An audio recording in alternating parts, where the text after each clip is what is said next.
Hello, everybody. Welcome to Mindful Mental Jacket. I am Joe List. I am happy you're here. I hope that you're doing well. Hope you had a great Christmas and holiday season. It's still the holiday season. Tomorrow is New Year's Eve, and that's exciting. I hope you have a safe, fun one. Don't put too much pressure on yourself. Don't you find that New Year's Eve, I always find I put so much pressure on it to be like the best night of the year, to be this amazing thing, and it's just another night. So have fun, enjoy it. Even if you go to bed before midnight, isn't that kind of liberating? I mean, I won't. I'm not a pussy, but go easy on yourself and take care. Comb your hair. Have a nice evening. Don't drive drunk. Don't get too drunk. Use a condom, whatever it is. Happy New Year. And go easy on the New Year's resolution too, Just make a daily approach to be your best self. That's my recommendation. And if you're here listening to this, you're already taking a nice step. This is a nice mental health podcast. And a friendly reminder from me to you to practice mindfulness as much as you can. Get a meditation practice. That's what I recommend. The Calm app is fantastic. I love 10% Happier, Dan Harris's app. I don't use the app, but I listen to the podcast, but I think the app is great. I've heard it's great. And his book, 10% Happier, is great. And of course, Sam Harris, no relation to Dan Harris, his app, Waking Up, is what I've been using for the last several months, and I highly recommend that. I love it. And my old school, I still use also Tara Brach podcast. Tara Brach, TaraBrach, who I thanked her in my comedy special, so you might recognize the name for that. Jack Kornfield, Joseph Goldstein, Sharon Salzberg, past guest. These are all great meditation teachers who have a lot of stuff online. Of course, Eckhart Tolle, who I love and adore. All their stuff is online, on YouTube, on podcasts. Go check out any number of them, and all their books are amazing. And of course, Thich Nhat Hanh, who I said that's that first guy I really got into. I mentioned Tara Brach, but she came after Thich Nhat Hanh for me, and in actual real life. He's like 88 years old. But anyways, I recommend any of his books. People always ask me about Thich Nhat Hanh books, recommendations, Happiness and Peace of Mind. Those are two different books. One's called Happiness. One's called Peace of Mind. Those are the first two I ever got, but they're all great. The Art of Living is one. The one I most recently read, I always have one on me. The Wise Heart by Jack Kornfield. I think I did this on a recent episode. I mentioned all these books, but just to get it in your head, up your butt, to work some kind of meditation program, I highly recommend it. It's very helpful. Any kind of mindfulness is good, I think. So anyways, thanks for listening to this. I hope you enjoy it. This episode is fun. I just recorded it in a hotel room in Burlington, Vermont with my wife, Sarah Tollemache, who has been on the podcast a couple times. And I had an episode in the can, but we're saving it for a week from now.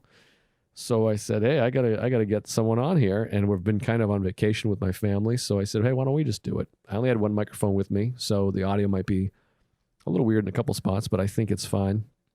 And Sarah and I sat on the bed of our hotel here in Burlington and recorded a podcast. And I think it's a good conversation. We had a lot of fun, and we talk about weird things we did as children that we don't understand and feel bad about.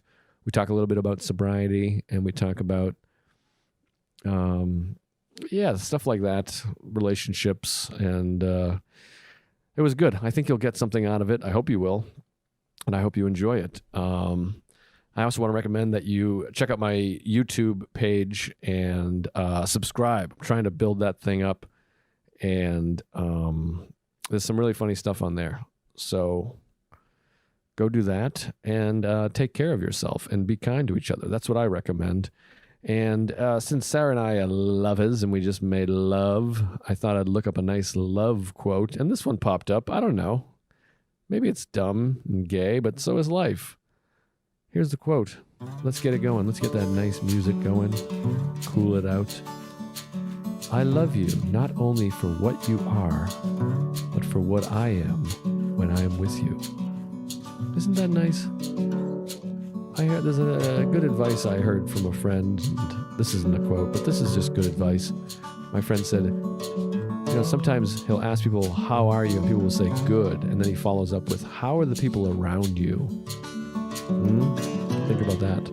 Sometimes you may feel good. The people around you are suffering because of you. So make sure you're mindful of that. Anyways, enjoy this conversation with my lovely wife, Sarah Tollemache. Thank you.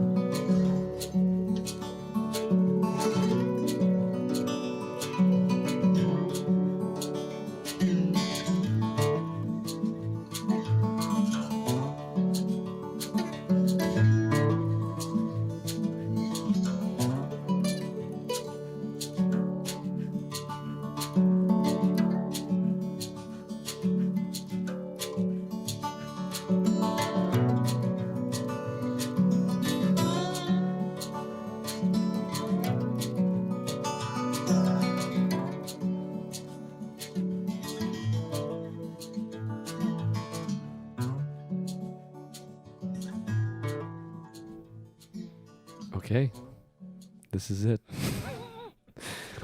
This is a strange one, folks. I mean, I will have already recorded the intro. This is not the intro. This is the interview. I guess I could do the intro all in one, but I'm here on a bed in a hotel in Burlington, Vermont with my wife and lover, Sarah Marie Tollemache. Hi. Thanks for having me. I came all this way. Thanks for doing it. You're doing me a big favor. So here's the deal. Here's the tits, folks. We're sitting here and we're on vacation, and I didn't want to sit over there and podcast while we're on a little trip. And I had one in the can, but we're doing something special with that. So that date got moved, and so we're here. And so Sarah said, "Hey, we could do this together." So Sarah, this is Sarah's third appearance on the show. How do you feel being the only person that's appeared 3 times on Mindful Metal Jacket?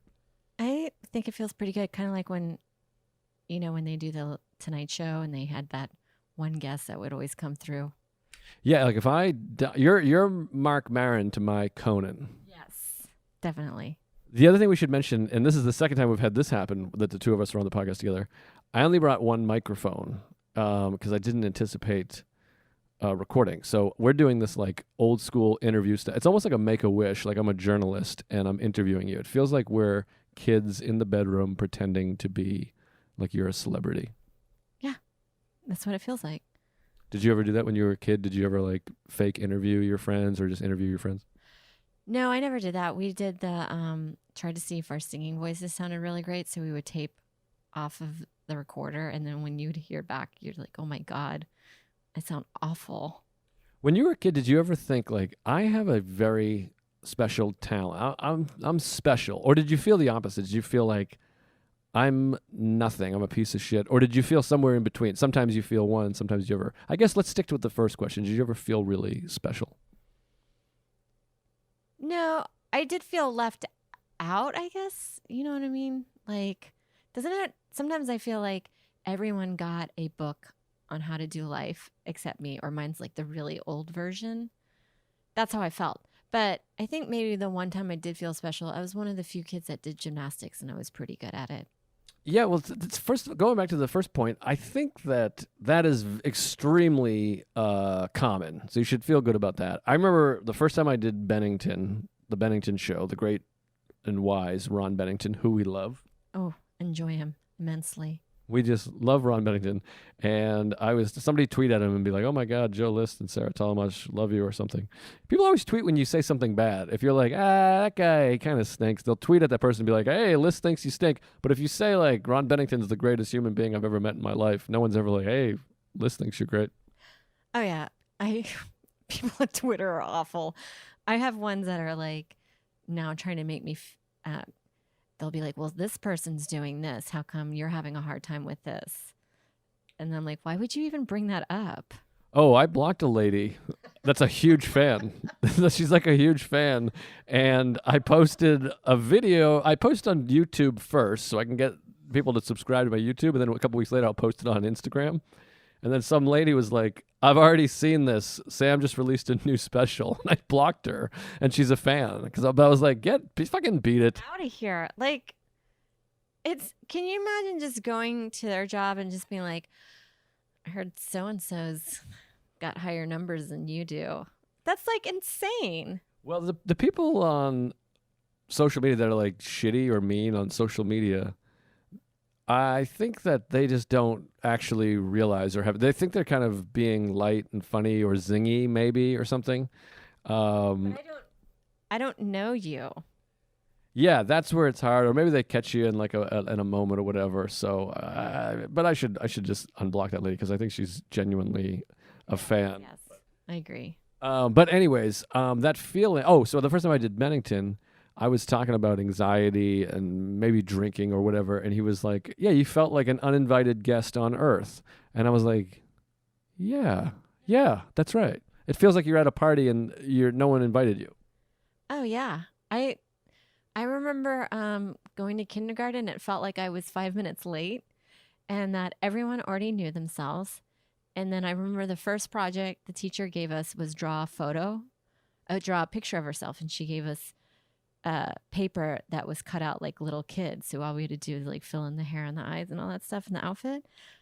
I don't know why I didn't draw myself. I just drew what she drew. And then when I saw it, put it on the board with everybody else's what they drew, even as a kid, I was like, why did I do that? I didn't even draw me. I don't have red, curly, short hair. Oh wow! First of all, I'd love to see you in red, short, curly hair. By the way, that girl was Michelle Wolf. Michelle was very advanced. Yeah, and I failed a lot. Yeah. But yeah, no, I had the similar thing in kindergarten, and I remember hearing Dave Chappelle talk about that. I think on Inside the Actors Studio. That feeling of it felt like everyone had met each other before, and I had a thing where for some reason my parents didn't send me to preschool. I still don't know why exactly. In fact, we're going to see them tomorrow. We should ask. I don't think you have to send your kids to preschool. I think you can go straight to pre-K. Well, you don't have. Well, I didn't do pre-K. I just had K. I just went to kindergarten. But I don't know why, but I felt like every other kid did, so they kind of knew each other. And similarly, I felt late. But knowing my mother, there was no way we were late. But there was people there, and they were having fun, and I still relate to this now. It blew my mind that they were talking to each other. I was like, how did they first start talking to each other? And there are kids that just walk up and go, I'm Joey Baloney Pants. What's your name? That's strange to me. Oh, yeah, absolutely. I don't know. I reflect back on those times, and I made a lot of weird choices, and then I feel like it's created a pattern ever since.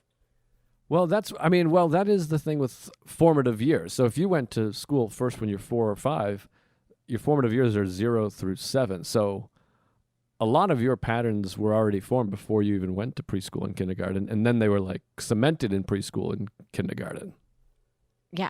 Well, one time, I had the thing of like, well, I felt out of place, and then I felt like, oh, I know, I'll just try to be really, really funny, like a people pleasing. And there was this girl, Robin, that sat next to me in kindergarten. She was really nice. And I don't know why. I had a little bead for my barrette, and I thought it'd be funny if I stuck it in my ear. And it went way deep, way deep in there. And then I was embarrassed to say what had happened. So I said she did it. And I remember her leaving the office crying. And I had to come forward and eventually just be like, yeah, she didn't. I just couldn't have you think that I would do something so pathetic like that. That's great that you eventually came forward, but that is horrendous. Oh, I had to go to a hearing specialist because I believe it scratched my eardrum. That's how deep it went. But I actually think about her to this day. I don't even know her last name. And I was like, I wish I could make an amends. Yeah, it feels like you should. You should go find her somehow. That might make you feel really good to go and find her on Facebook. I'm sure she's on Facebook. I bet she's fat. But I would find her and be like, hey, I'm so sorry. I feel awkward. What was it like when you saw her like the next day when you saw her again? Or did she kill herself? I think it was definitely, I don't know. I just picture now knowing like parents being like, yeah, it's probably best if you don't hang out with that girl. So I think we had a distance from then on out. When the thing was in your ear, did you start crying and panicking, or did you get it to fall out, or did someone have to take it out? No, I panicked. And then I think Robin was the one that told my teacher because I had to get out. That's really Interesting. I want to dive deeper into this. So, what do you think you were afraid of? That people would think you were stupid? Were you trying? I wonder if your parents, maybe they were so smart or thoughtful that you just didn't want them to think, oh my God, our daughter's retarded. Is that what you think it was? Yeah, definitely that. And I have another memory of I just got these toy walkie-talkies that actually worked pretty well. And I remember like it was the hit of the neighborhood, and my neighbor across the street, he was like, let's just see if those work underwater. And even then I was like, underwater, like what even purrs up? But then I tried it and then they just completely broke. Cause like, why would you need to have walkie-talkies work underwater? That doesn't make any sense. I broke them, and it was like as soon as they were broken, I was like, I'm like the biggest idiot. And that was hard to also explain to my parents what had happened. But that was a people-pleasing thing. Yeah, well, first of all, you can't talk underwater. I mean, that's like the main thing. Even if they work, there's nothing that would have come out knowledgeable or like that you would know what I was saying underwater. It would be like blah blah blah blah blah blah. That's what it sounded like. Yeah, yeah, that's a bummer. But I think sometimes, I mean, that still happens now. Is like you kind of, it's kind of like you believe what people tell you. Like we talked about this the other day, and this is going to take us off topic a little bit, but we'll come back. When we ordered food, and they were like, you can't eat inside, so we'll bring it outside, wait in your car. And then they came out like 90 seconds later, like impossibly quickly later. And in just the moment that the guy was walking towards the car, I was like, in your head, you're like, it must be our food. So I guess I'm like, all right, we had fish. I guess they cooked the fish. Maybe it was already cooked. And then, of course, we get the bag and we're like, it's not our food. And you're like, there's no way that could have been our food. That doesn't even make any sense. And it's similar to walkie-talkie. But in the moment, we operate under this thing of like, well, I guess it is. I guess that's our food. Or you're like, all right, maybe he's saying it, so maybe it would work. Is that something? Oh, yeah. I talk about this all the time. Like, this isn't my story, but it's a good example. And I think you have a very similar one that you could probably share after this. But I have a good friend, Ashley, and she told me she went to a game night with her other friends and this new roommate of one of the friends. And they were playing some kind of game, like maybe like a trivia game. And the question came up of like Egypt and Africa. And Ashley was like, yeah, it's in Africa. And then this girl, the new roommate girl, was like, Egypt is not in Africa, and was so strong in her conviction that it made my friend Ashley go to the bathroom and Google it just to make sure. And she knew she was right. And I was like, yeah, that's like one of the most basic things you kind of learn in history in school within like the first few grades, that you just know Egypt is in Africa. But that girl was so strong in her conviction, or whatever that term is, that it made Ashley second guess herself. And I think that's so funny. Yeah, it happens all the time. I mean, I have a bit about it where I make almost that exact joke, but the guy, I have a couple stories like that. But the bit is like, because it happens to me all the time. I mean, I'm a pretty smart guy, and I also hate myself. But so I was driving at the Dallas-Fort Worth airport, and the guy said, this airport is bigger than Maine.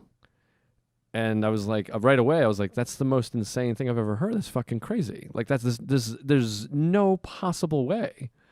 And I mean, that's the bit. I mean, the bit's like 9 minutes long, but I did get out of the car, and I was sitting there being like, all right, let me just Google it. Like, I just got to double check, because you are like, and the joke is, I'm like, this guy's a fucking idiot, but I'm also really dumb. So let me just make sure. And the bit is long, but the airport is 27 square miles, and Maine is 15,000 square mile. I mean, it's not even like, it's just impossible. But there was a moment that I was like, shit, maybe it is.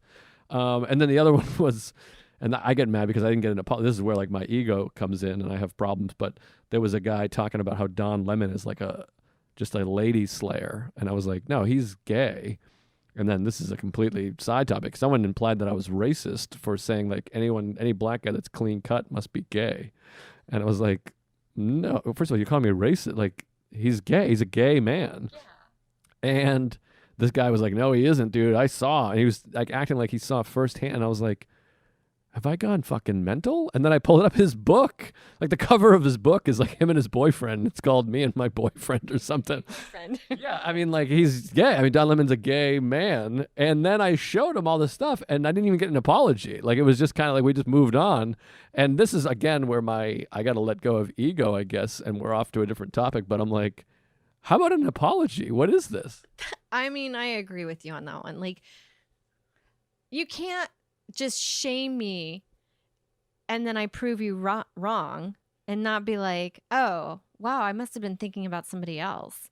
Sorry, I didn't mean to call you a racist. Yeah, that's where I get like I'm like, fucking, why don't you say out loud that you're dumb? Just say you're lying and you're full of shit and you're a fucking idiot. Just say, I want you to say it to me. Oh, yeah. It's like, I don't know. It just feels like it would feel better. I go in a blind rage on stuff like that. Yeah, and then in my mind, I'm like, well, let go of it. But I'm like, here I am telling the story like 7 years later. But anyway, so no, that feeling, it's weird when you're a kid, but it is this weird psyche. I remember being really young, 5 or 6 or something, and there was this kid. The story is like hazy or foggy, the memory, I should say. And I was at my Uncle Dale's house, who's 4 years older than me, which I always have to preface because I say uncle and people think, of molesters that are, in their 40s. But we went to their neighbor's house and the kid was like rich. They grew up in Milton. My family wasn't rich. They were like the poor people in Milton, but that's neither here nor there. So we went to this house and they had some kind of like hole in their basement floor that was like a pipe to somewhere or something. And it was like, oh, if anything goes down there, it's gone forever. I don't know if I knew that before or after. Yeah. But he had like a Hot Wheels car or something that he liked or a ball. I cannot remember it because it was 33 years ago. But I dropped something down there somehow. And it was so spazzy. I remember just being like, oh my God, I just lost his toy. And I remember just leaving and not saying anything and being like, I'm getting out of here. And everyone was like, you're leaving? And I'm like, yeah, I just don't feel great. And walking home and feeling this horrible shame and this feeling of like, I hope no one finds out or notices. But I just did the worst thing possible. Didn't tell anybody until right now. Done the same thing. Playing in my friend's room, and she always had nail polish and makeup, and I always enjoyed playing with that stuff. And I spilled nail polish all down the side of her bathroom dresser, and I was just like, I have to go. And they brought me back because they knew who it was, and then I had to apologize. But I had another moment where there was a girl down the street. I don't know, I did not like her, but I didn't have the guts to be like, I'm gonna go home. So I asked her, I was like, can you see what time it is? And she went inside to look at the time. And while she was doing that, I pedaled home as fast as I could. And then I had to have they came to my house, and then I had to apologize. And I'm like this, I know it's shitty what I did, but it was easier than being like, I don't like you, even though that was probably way more meaner. Do you think there's been moments in our relationship early on that you were like, I hate this guy and I want to get rid of him, but you just were like, I can't just ride off on my bike? Well, fortunately, I feel like I was already working a program. I was like, I think 2 years sober at that time. I had already broken off a relationship before you in a healthy way. I knew not to say it's me, not you. I was like, this isn't working out for me. So I felt like I was starting to, I don't know, be healthier in my way of being honest instead of hurting somebody's feelings.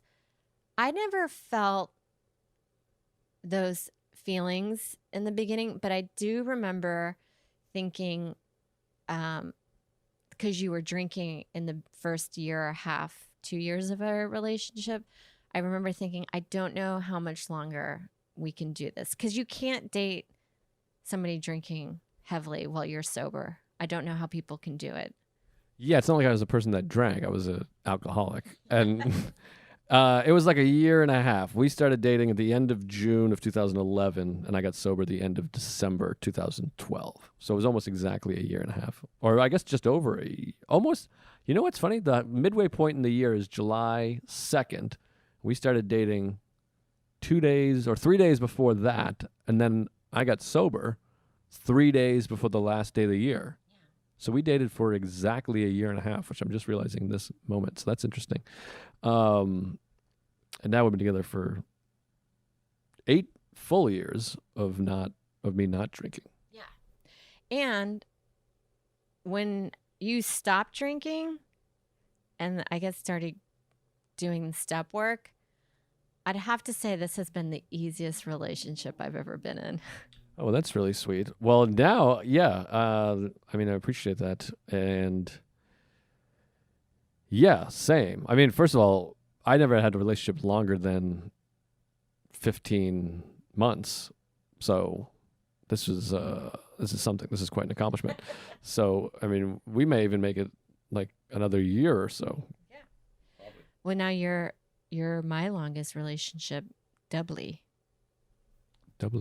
I like that. Mine's times 8. Wait, I also want to go back to, I had another thought, and I've told this story somewhere before, probably on this podcast, but, and you reminded me of another story that I wanted to say.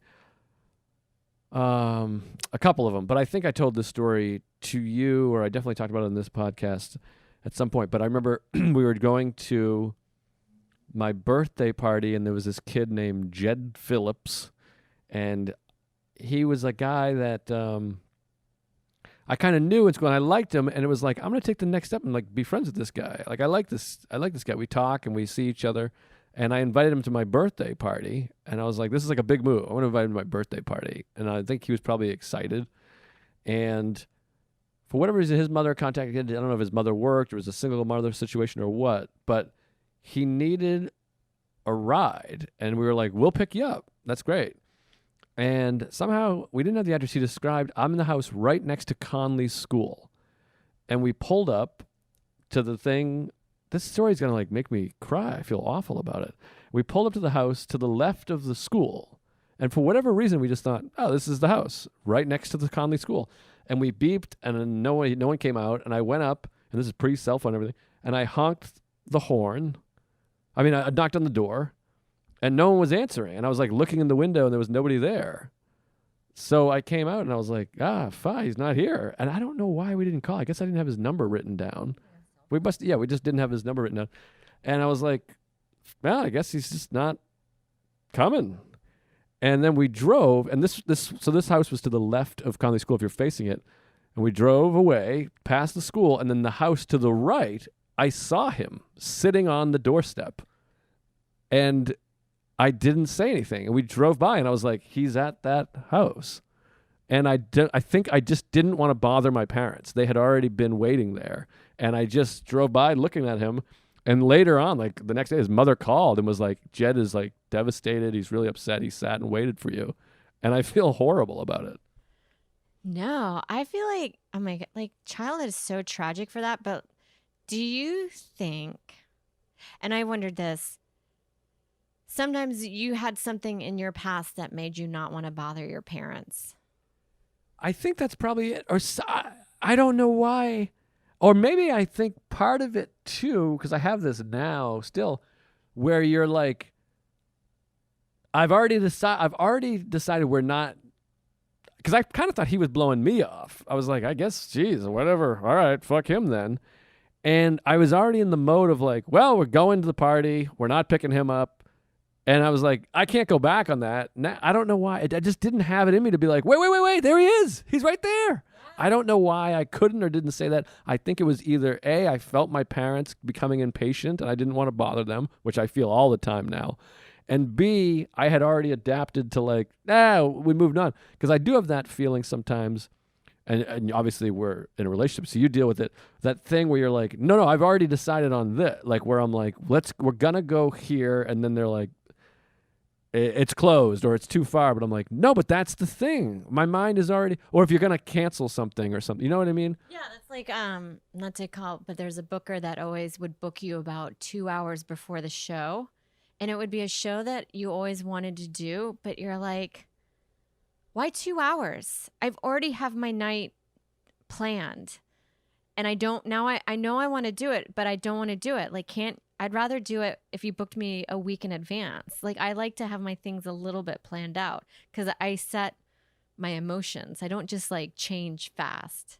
Exactly. Yeah. So I think that was part of it. Yeah. I think we're similar in that way. And then it comes in again because you're like, why aren't I even able to say, and which that guy you're talking about, I think I eventually did say to him, like, hey, you got to let me know a few days in advance because that's just how I operate. I'm never going to say yes. I'm not that guy. I don't have that thing of like, if I'm home, that's it. If I'm out and you're like, hey, swing over here, I'm like, oh, okay. But I'm like, if I'm home, sorry, I'm home. Yeah, I have it too. Like, do you have this one? If somebody calls and you're not even doing anything, you could totally pick up that phone call. I ignore it. And then I'm like, I will call them back. And then I call them back about 10 minutes later. And I'm like, why? And I have to tell myself, why are you doing this? And I think it is anxiety. I think it's anxiety. And for me, it's like control, where I'm like, no, I'm not ready for this yet. I'll call you. But yes, I do that. In fact, I remember there was like a funny, I don't want to say joke, but a funny thing that I would show people all the time on my old phone. And I'm sure this is the way now. It kept track of outgoing calls with total time and incoming calls. And I would laugh and show everyone my incoming calls, the total time I'd spent on the phone was like 8 minutes, and outgoing calls was like 7.5 hours. Because for that reason, I just do not answer my phone. And I think it's like this cunty control thing of like, nah, I'll call you when I'm ready.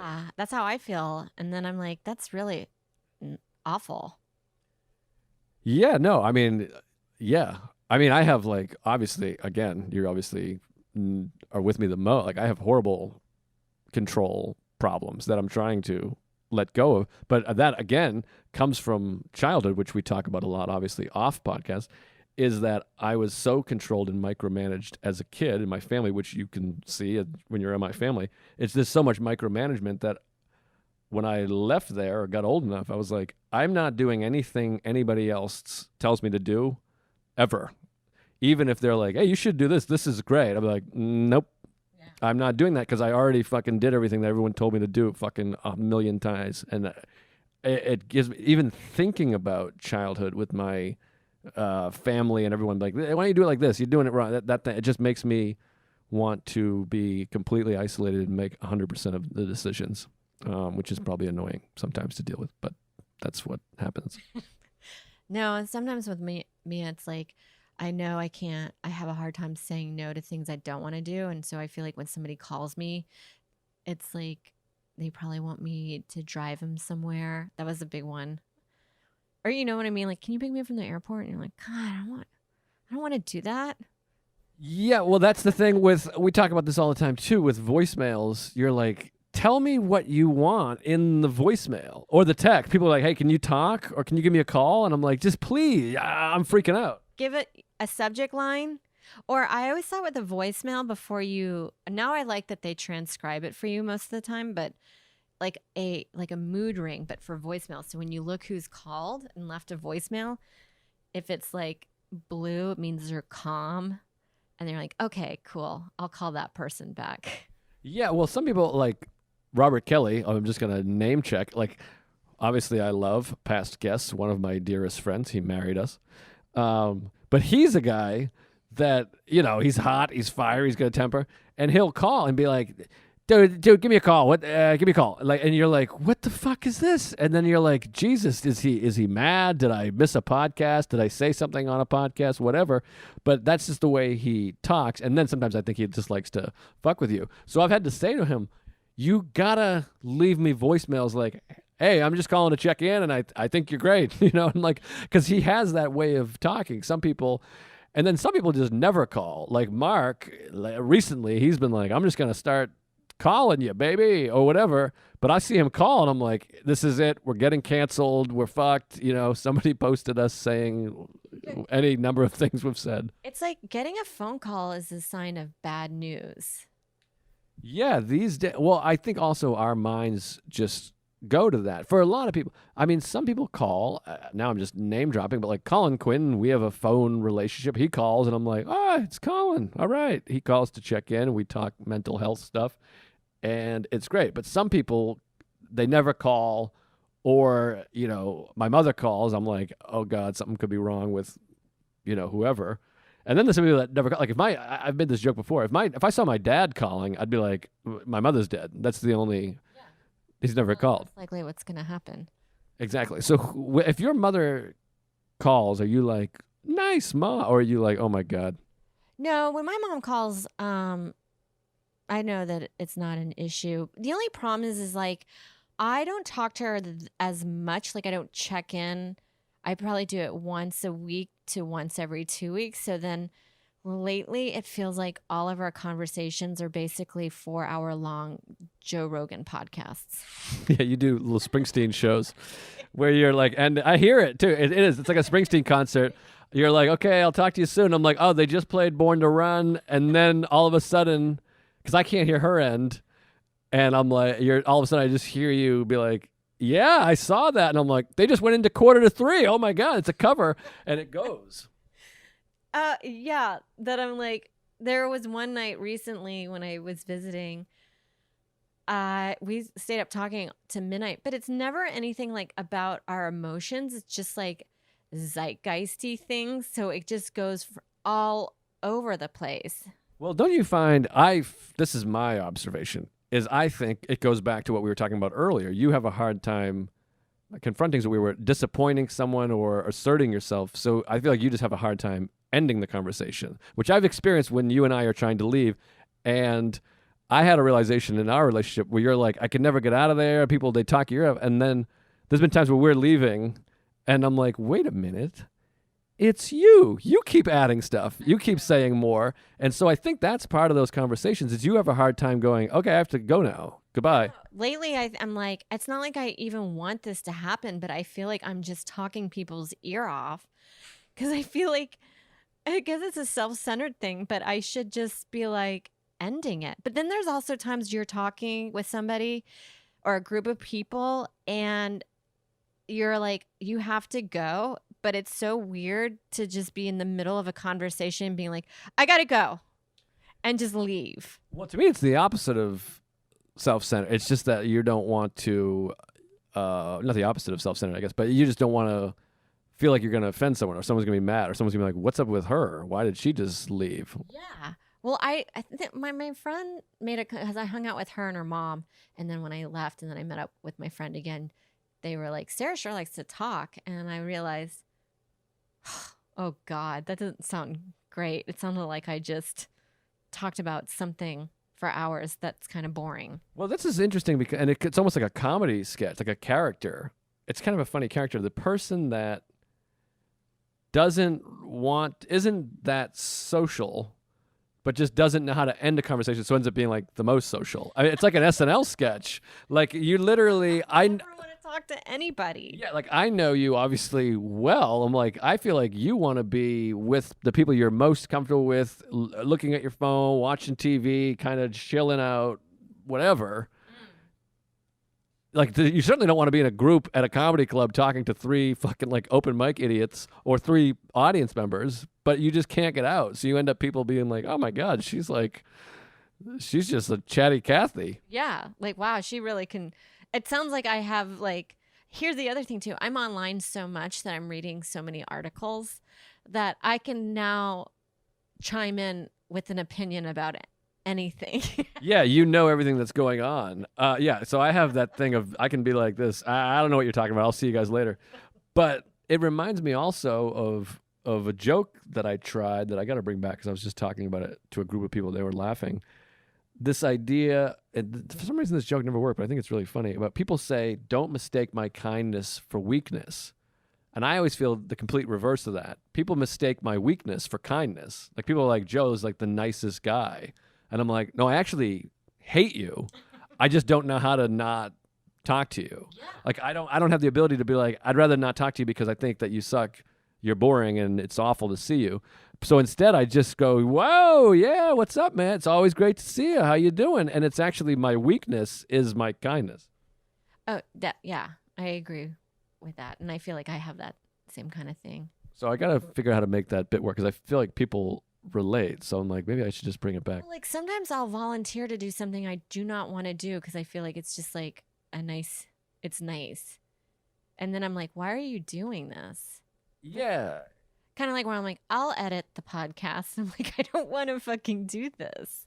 Yeah, that's hard because you have to find the balance because when you want to do it, or sometimes you do things that you're like, I don't really want to do it. And my instinct is to say no. And that's like the nature of like doing service for people is this idea of like, I'd rather be watching a movie or go to the movies or whatever, but I will drive you to where you need to be, or I'll stay on the phone with you to try to help you, which does make you feel good and live a quality life. There's those things. But then there's the things you're talking about where it's like, I don't think you need this help. You're just an idiot. By the way, I'm not talking about editing the podcast here. I've just moved on. I don't want to make it sound like I'm calling whoever you're podcasting with an idiot. But no. I'm saying like there's times where someone's like, hey, will you come do my show? Or sometimes it's a podcast or whatever it is. And you're like, I don't want to do that fucking at all. But I just don't know how to say anything. Oh, yeah. Because like I think you get asked to do a podcast and it sounds rude, but you don't. I'm like, I don't want to do a podcast that gets way less listeners than my podcast. And I don't even have a lot. I'm like mid-range. So there's times where I'm like, who are you? I did this lady, I thought it was this other lady that I knew, and it was a different lady. And then I didn't know until the Zoom popped on or when I got shot into her room.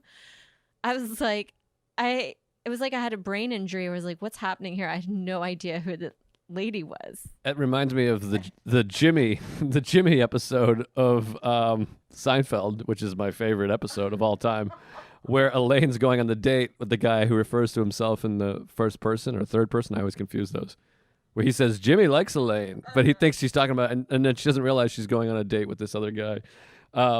Yeah, that lady's hit me up too. But no, I feel that way now with podcasts where, first of all, I do 11 of my own podcasts. Where now I'm like, I will do a podcast if I do think it's going to, like Joe Rogan or Mark Maron or, whatever it is, something that's going to really help. That's a big part of the career. Or obviously, friends, or people I know, or people that I'm like, oh, I've met that guy and I like that guy, and his podcast has 11 listeners, but I'm a fan of that person. Yeah, what are we doing right now anyway? A lot of the times we have the time, but it's like sometimes you're like, this isn't doing anything. Yeah, there's times where I'm like, and then sometimes you go on a podcast and these people, they'll make jokes about how no one listens, which I find rude. I'm like, let's at least pretend somebody's listening. I think it's like obnoxious you're consuming my time and being like, no one listens to this. And you're like, well, fuck you then. And I forget the other thing I was going to say. Oh, and sometimes they don't even have anything like prepared, which I don't prepare anything for this show, but I feel like I'm a good conversationalist, but sometimes they're just like, I don't know. Or it's like disorganized. And I'm like, oh, so you don't even value my time. You're a fucking asshole. Oh, yeah. They're like, can you be there at 10 a.m. in the East Village, which is like an hour away? And then you get there and they're like, you start at 10:30. Well, it's pretty clear who you're talking about here. I mean, but that's at least a friend of ours and a big podcast. But no, it's crazy. Extremely frustrating, but it is his son's birthday today, so that's true. So shout out. And by the way, Luis Gomez, we're talking about his son, and I admire Luis Gomez. I don't want people to think shit, but it is like a huge New York. I feel like creates this thing where you're like, I'm even get mad if somebody's 10 minutes late. Yes, obviously. We love Lewis, another guy who was at our wedding and participated in the ceremony because Bobby set him up to heckle. And wrote the nicest thing on our wedding photo. Yeah, we have a little wedding photo that has like a white matting, and then everybody signed it. And Luis J. Gomez wrote the most thoughtful, sweet, like literally, it's not even up for debate, like the most thoughtful. Our parents didn't write shit. Our siblings wrote whatever. Luis Gomez wrote the kindest, most thoughtful one. And But his podcast studio happens to be in Alphabet City, not even the East Village. It's in Alphabet City, so it's about an hour and fucking a day from our house. And Lewis, God bless him, has never been on time for anything ever. So it's very frustrating. But obviously, Legion of Skanks, I enjoyed doing that one. But anyways, that's a side note. But Lewis's son was born on my first day of sobriety. It's kind of interesting. So I always have his son as like, my sobriety is James Gomez years old. Oh yeah, my niece is the same age as my comedy career. Oh, that's interesting. Pretty much so, yeah. Wow, that's interesting.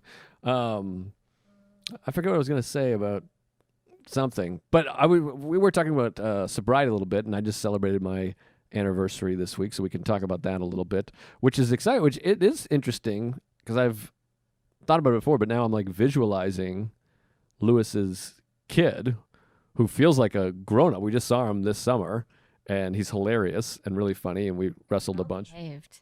He's well behaved, yeah. Well, he's got a great father and a good mother. I don't want to. By the way, I said great father and then I said good mother, which implies that Lewis is better. I don't know what B's doing, but she's a sweet, good person, and I think Lewis is a great dad. But yeah, good kid. But it is weird to see like, oh, if my sobriety is like coming into its own. It's a child who knows mixed martial arts. I don't know where I'm going with this, but I guess I'm just talking about my sobriety and James at the same time. But what I'm saying is, if my sobriety, I want to fuck my sobriety. It's a hot little kid. Yeah. Sorry, I made a pedophilia joke. That's more Tuesdays with stories kind of stuff. Now we're cooking with jizz. What's that? Now we're cooking with jizz. Yeah, Sarah uses some Tuesdayisms. Sometimes it's fun. Oh, I love it. That's going to blast your tits off. It's a fun podcast. But anyways, yeah, so I'm now in my 9th year of sobriety, which is strange. That's like kind of mind-blowing. And you're in what, your 11th year of sobriety? Yeah, I'm in my 11th, and I'll be my 12th in the summer. Yeah, you're 10 and a half years sober. How does that feel? Crazy? It's weird. Well, you're now in this weird area where it's like you've been sober for as long as you drank, which is weird. Yeah, especially because when your whole identity is, for the longest time, is just like your whole world is drinking. Yeah, I think that I'm like, for a long time I was the drunk, drinky guy, and now I'm the guy that doesn't drink. And now, we were talking about this the other day, I have friends that I never drank with, that have never seen me drink. Like Ari Shafir, who's obviously one of my closest friends. Well, maybe it's not obvious. I assume most of the people listening to this podcast are following our careers. And but that's like one of my best friends, but we never drank. Ari and I never drank together, ever. I was drinking when I met him, but I was like, I hate that guy. Fuck that guy. I avoided him. And then it wasn't until I got sober that we started hanging out. So it's weird to have... and there's a few other friends like that. Like I have a bunch of close friends that just have never drank with me. It's interesting. I don't know. But do you have friends like that? I guess is where I was going. Like Adrienne, you guys do a podcast together. You're close friends. You were never drinking around her. No, and all the people that I did drink with, I don't really hang out with anymore. And the times that I have hung out with some of them, I'm just kind of like, not with them in particular. I just find a lot of the times their life is chaotic, and it like, I don't like to mess with messy people anymore. That's what we were talking about. It was like one of my New Year's resolutions. I just get irritated. You know, when you hang out with that person that's always like, I'm so unlucky, or like they always have shit happening and they think it's just like, they don't know why it's happening. And you're like, well, you make constant bad decisions. Yeah, well, that's the main thing that happens in an active sobriety anyways, is sort of asking like, what is my role in this? Where am I at fault here? And I talk about this all the time when talking about sobriety, is like, it's the realization that I thought everything was happening to me and at me. I thought like the industry was like actively like, fuck this guy. Like you picture like the show business industry, a big room of people in suits, and they're just like slap up at my headshot and they're like, here he is, guys. Nothing for him. Do not let anything happen for this guy. And that's what you're literally visualizing. And I always talk about like late night. I was so bitter and upset that I never get to do a late night. And then I got sober and realized I have never once attempted to do a late night. I've literally taken zero action towards that. And then I did, and I got it. It's like I kind of talk about this like with this is like a fucking weird analogy that I'll probably get shit for, but I'm like, I never fired a gun. I'm not interested in firing a gun. I'm not an anti-gun.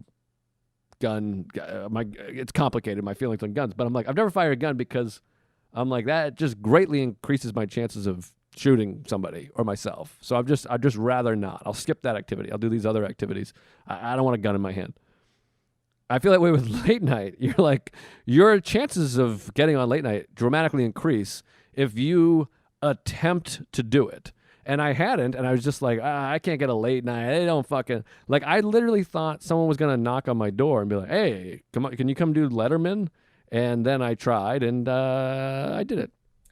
Yeah, generally I feel like everything in life that I've actually put energy into has come to fruition.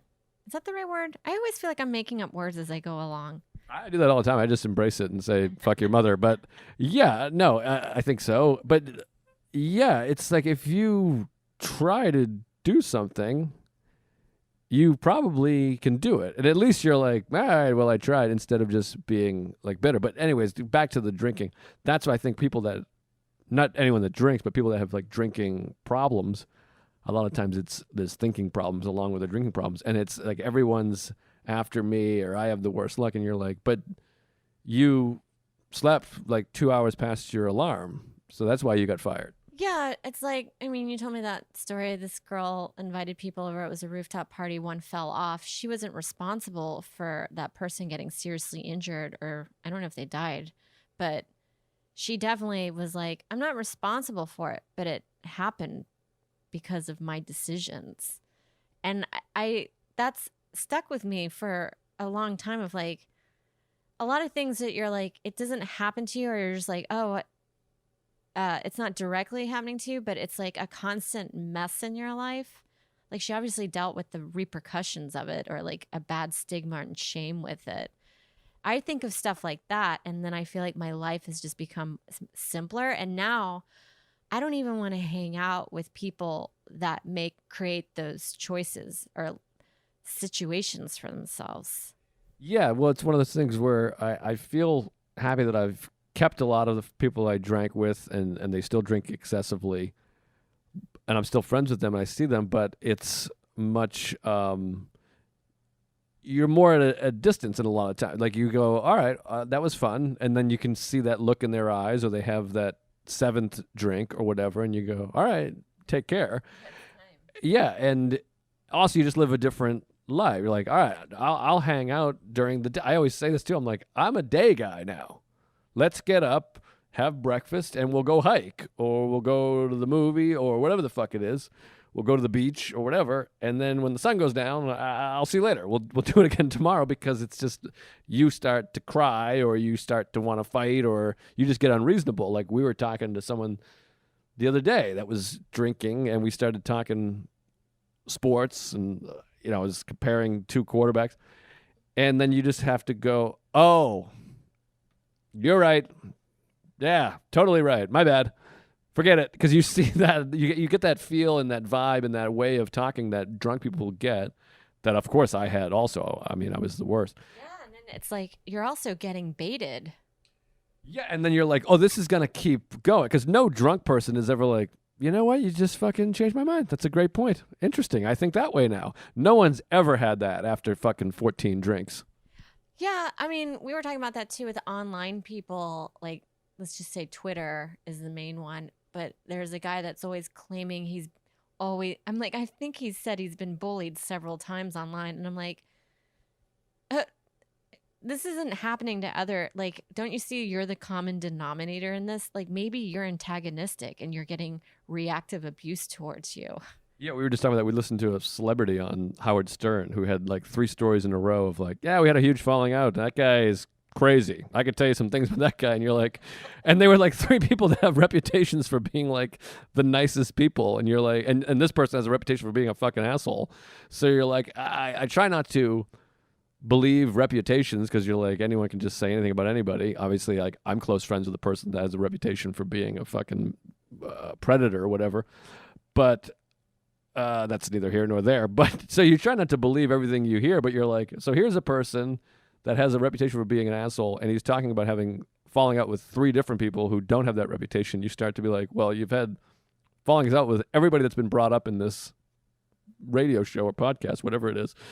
Fuck. Anyways, I forget what you were saying. Oh yeah, but yeah. So that common denominator thing from somebody is like, it seems like you're the problem. Yeah, there's people that are always in a mess or going through something, and you're like, well, you're creating this. Yeah, we've talked about that. You'll hear someone telling a story, and you're like, well, I want to be empathetic, but I'm like, I've never had anything like that before. I know. When have you ever felt like you, like, really been bullied online? Yeah, well, I know. But you're like, but the idea of like people being like, yeah, people just keep throwing drinks at me. And you're like, wow, I mean, it seems like maybe you're doing something fucking weird. But we're like, that's always happening. Yeah. Certain people obviously have a host of problems. You okay? Mm-hmm. Sarah's got plantar fasciitis, which I've been suffering from for many years. It's frustrating. We're getting old. I got a sciatic nerve problem. But we just hiked. We're up here in Burlington, Vermont, and we're having the time of our lives up here. I got to recommend, maybe I shouldn't. Maybe I should try to keep it quiet. No one's ever heard of Burlington, Vermont before. We came up here to Burlington, Vermont, and we hiked Mount Philo, I think it is, Philo, Mount Philo. Spectacular, easy, moderate hike. Absolutely awesome. We went and bought some thermal underwear for $900. And it's gorgeous. And then we drove out to South Hero Island and Grand Isle. We saw a bald eagle. And we saw a bald eagle. It was fucking magical. And we had no plan. I looked at the map and said, look at this island. This looks like fun. Let's drive out there. And I always have this. We're driving to this island, and I'm like, let's just go out here. And then as we're driving, I'm like, what are we doing? This is like 35 minutes away. It just looked like woods. We're on a highway. I'm like, this is nothing. And then as soon as we pull out there, you take a sandbar out to the island. So it's an island that I guess they built the sandbar. I got to look into it. But you drive over a sandbar to get to the island, and the sun is setting, and it was just spectacular. And you're like, this was all worth it. I don't know why I was questioning it. And then we stop. We just randomly see a state park sign. The road's closed. We park on the side of the road. We walk in. The moment we walk in, we see two bald eagles flying around, one at a distance, but one just right over our head. And it was just dynamite. I don't know where I'm going with this, but what a lovely day. It was lovely. I didn't have anything to add. She's got nothing, but you're lovely. And we're just having the time of our lives. So I hope everyone's doing well out there. I mean, it does suck. I get frustrated because I hear people say, oh, we lost a year of our life. And I should qualify this by saying, I've been fortunate that I make money off of podcasts, although I did lose my main source of income, to be honest. But I understand people have gone broke and maybe they broke up, and I understand it's a sensitive topic, but people have gotten mad at me for saying this before, but when I say live your life, enjoy your life despite COVID, I just mean from a mental standpoint, there's a lot you can still do. Everything, tons of stuff is shut down, but I've heard friends be like, we've lost a year of our life. And I'm like, well, we're still alive. We're still here. And you can get in the car and cruise around. We're up here, and we're fortunate. We've got the hotel, but we're cruising around, driving around. We're not spending much money. We're just driving around and hiking. So I recommend that. I feel like I'm babbling a little bit, but what are your thoughts? Well, no, we were talking about that. Like sometimes you have these ideas of like, let's go to Europe or something. And then you're just driving along areas that are like 4 or 5 hours out of where you live. Then we came across a American Revolution fort, and then we came this amazing lake, and then the island in the middle of the lake, and we saw a bald eagle, and it's just really pretty that you're like, You don't have to spend a lot of money. You can just make sandwiches, eat on the side. We've been eating in the car a lot too. Yeah, we're like little homeless people. We keep eating on the hood of my car and inside the car. But yeah, we're visiting my parents in Whitman, Massachusetts, and we took my niece and nephew out, which I talked about on Tuesdays with Stories, which I hope you're listening to. Join the Patreon, for God's sakes. But we drove out. I was like, let's just drive down the coast, look at houses. Like New England, the South Shore has these amazing houses. We drove out to Nantasket Beach, and I said, well, we've never gone to this peninsula. And you can just look at the map, look for green spots, peninsulas, little things, and drive out there. Go do it. And again, I'm coming from a place of privilege and yada, yada. Fuck me, blow me. But yeah, and do some meditation. Get in touch with your tits and stick things in your butt, as we like to say.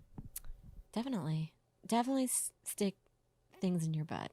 Sarah loves things in her butt. She just loves it. She loves it. There's coins in there, and there's little lipsticks, and my wallet's in there right now. Well, this has been fun. This has been a fun little conversation. I hope that everybody enjoyed it. She's the winner. 3rd time on the podcast. 2nd time during pandemic. 1 time you were just like the side host with Chloe Radcliffe. And it was the same sort of thing. We had to share the mic. We shared the mic. That's right. So I appreciate you, and I appreciate you guys listening. There is not a ton of you, but you're so kind and you're so nice. And I keep doing it because people keep writing really nice things. I haven't had a review. I don't know what happened with the reviews. Maybe everyone that's ever listened has reviewed. But if you haven't left a review on iTunes, go give us a 5-star review and, write something that maybe people will want to check out. Are you going to say something? Do you have a name for your mental jackets? The jackets, the straight jacket? I don't know. We don't have a... Little weirdos? I just did the funniest bit. I mean, I'm holding the microphone. We only have one microphone. And I just perfectly held it to the mouth of the person not talking 3 times in a row. It was like a comedy sketch. It was like my brain went a little haywire. You know how your wires get crossed? And I'm like... When we were playing foosball was like that. Oh, yeah, we played foosball. It was fucking great. But anyways, we don't really have a name, but if you're still listening, reach out. Shoot me a Twitter, an Instagram, a Facebook message. Say, shoot me a twat. Shoot me a twat. Put a twat in the envelope and send it to me, and I'll lick it. But yeah, reach out and let us know and tag Sarah and let me know you're still listening. I hope you're enjoying it. I hope you're staying healthy. And Sarah, tell them about your podcast and your album and your YouTube. You put the album on YouTube. My album, Voluptuous Boy, is on my YouTube channel, Sarah Tollemache 1, because I fucked up because I didn't know how to do all this stuff 10 years ago. And then I started another YouTube. It's all a mess. If you guys know how to fix it, let me know. You can stream my album on any of the streaming services, Spotify, Amazon, Google Play, iTunes, and then follow me on Instagram at Tollemache. Yeah, do that. And also, yeah, I'm trying to push my YouTube right now. So go subscribe to my YouTube, Joe List. I got a new kind of podcast thing with Ronan Hirschberg. Joe and Ronan talk movies. It's on YouTube. You can watch it, subscribe. And I just put a new sketch up there that Sarah's in called If I Were Vincent Vega, and I might make more like that.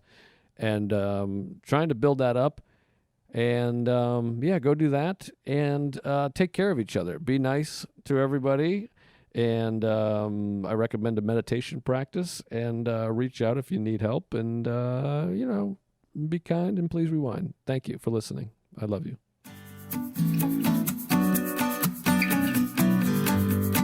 Mindful Metal Jacket is hosted by comedian Joe List, produced by Joe List, edited by Matt Kleinschmidt, executive producers Robert Kelly and Matt Kleinschmidt for the Laugh Button Podcasts.